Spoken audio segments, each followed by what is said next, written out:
is yours!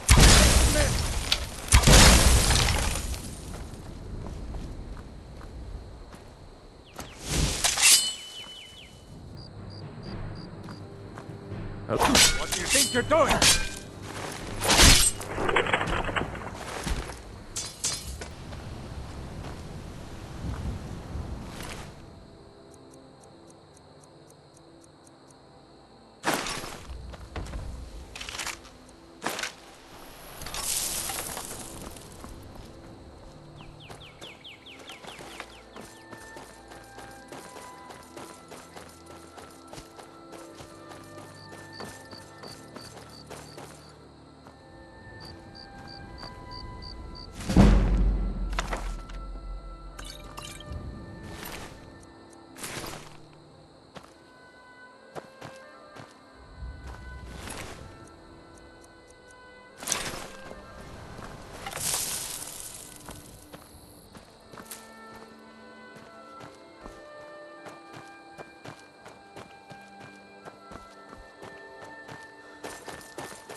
I don't recognize you, but I sense that you're one of us.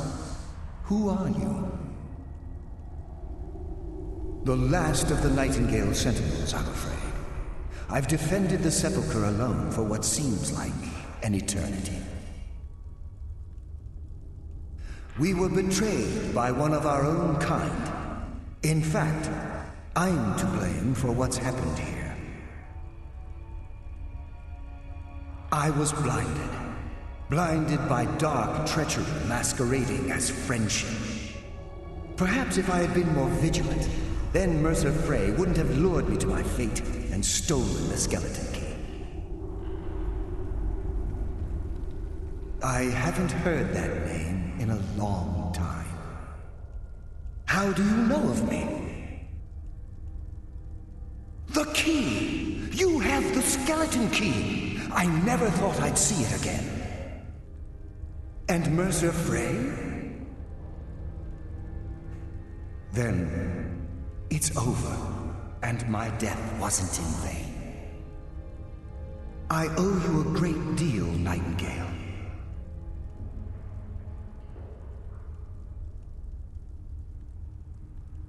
You've done the Guild a great deed, and although they may not show it, I'm certain they appreciate your sacrifices. My only regret is that you had to undertake this task alone.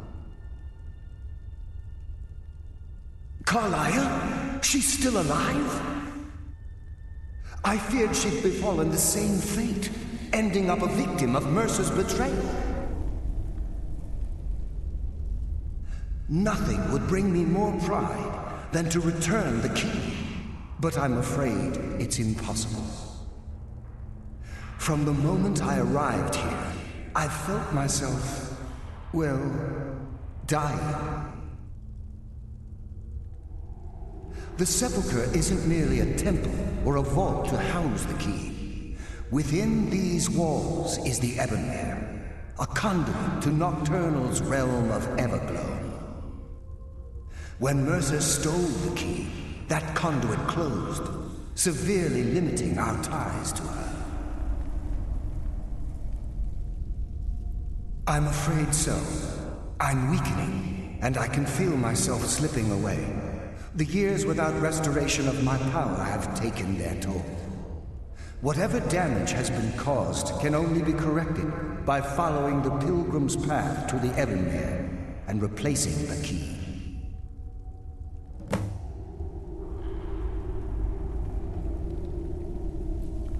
The Ebonmere is a conduit through which Nocturnal influences our world. Not through magic or blessings, but purely through luck. Yes, absolutely. Your skill is your own. Don't let anyone ever tell you otherwise. But Nocturnal, she influences our luck. Nearly imperceptible assistance we get when we ply our trade. Think about the guild, about the state it was in when you began. Think about all the little things you might have heard. A pick breaking when it shouldn't have. The clouds in the nighttime sky clearing at the wrong moment. Our access to those bits of luck are what separates us from common bandits. Precisely. There are a few who still call Nocturnal Lady Luck, and for good reason.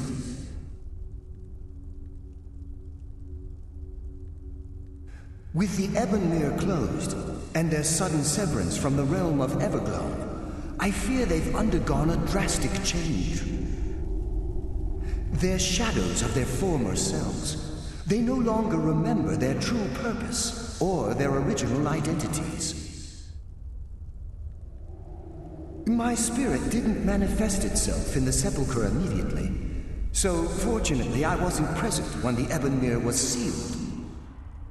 However, ever since that day, I've felt my power waning, slowly draining away.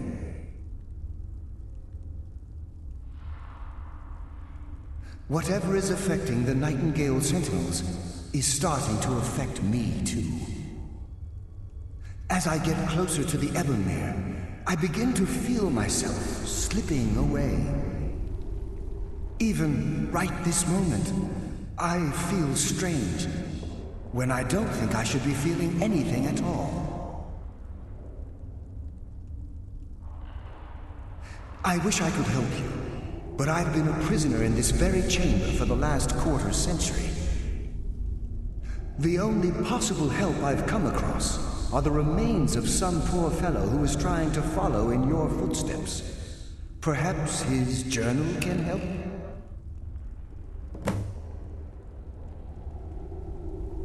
Good luck, Nightingale.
prophetic. All the living shall fear death.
What do we have here?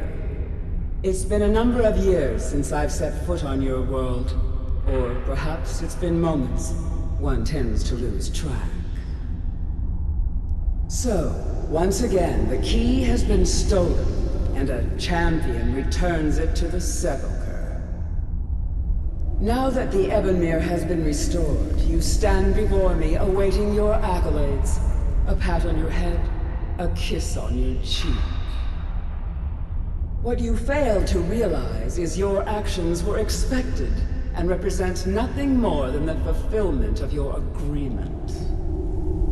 Don't mistake my tone for displeasure. After all, you've obediently performed your duties to the letter. But we both know this has little to do with honor and oaths and loyalty. It's about the reward, the prize. Fear not. You'll have your trinkets, your desire for power, your hunger for wealth.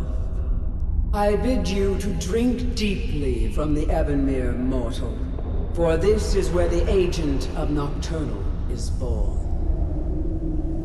The oath has been struck, the die has been cast, and your fate awaits you in the Everglow. Farewell, Nightingale. See to it the key stays this time, won't you?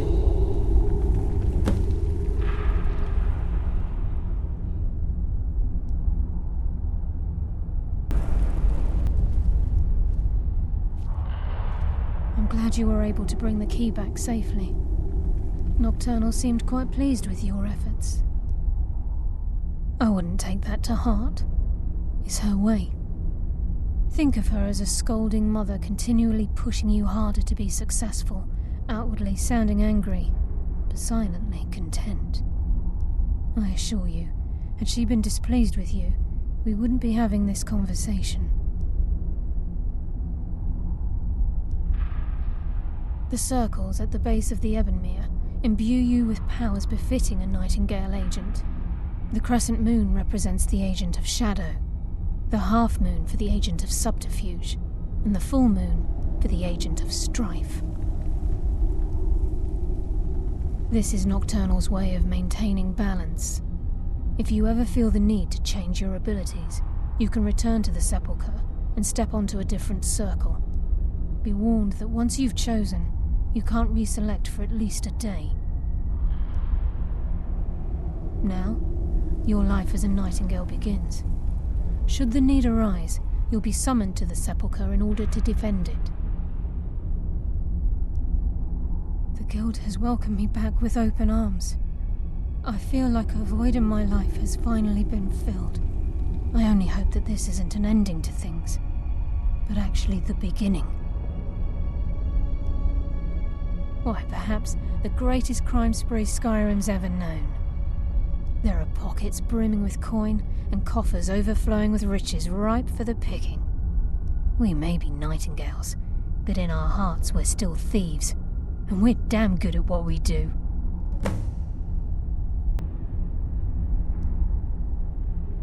The agent of subterfuge utilizes shadow to cloud the judgment of those around him. By weaving the darkness to their will, this agent can manipulate others into fighting for the Nightingale for a limited time. The agent of stealth is the master of remaining unseen. They are able to manipulate the darkness and use it to their advantage. On moonlit nights or in darkened rooms, this agent literally becomes invisible.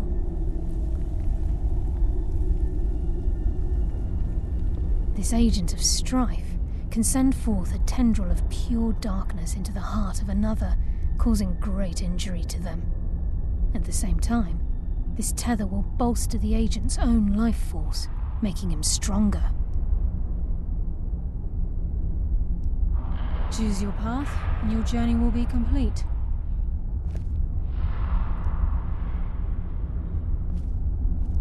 Yes, fellow Nightingale?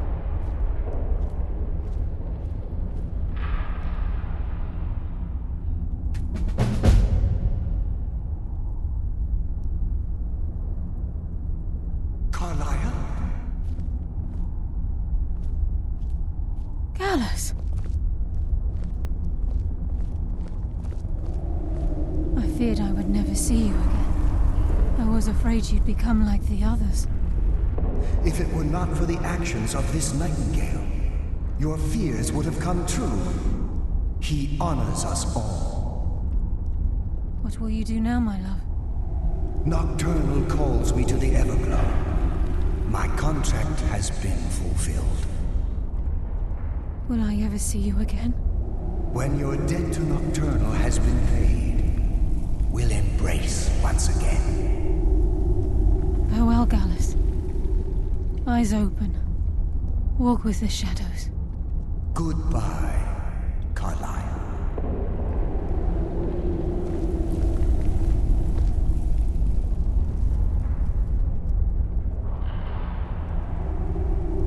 Yes, Nightingale? What is it?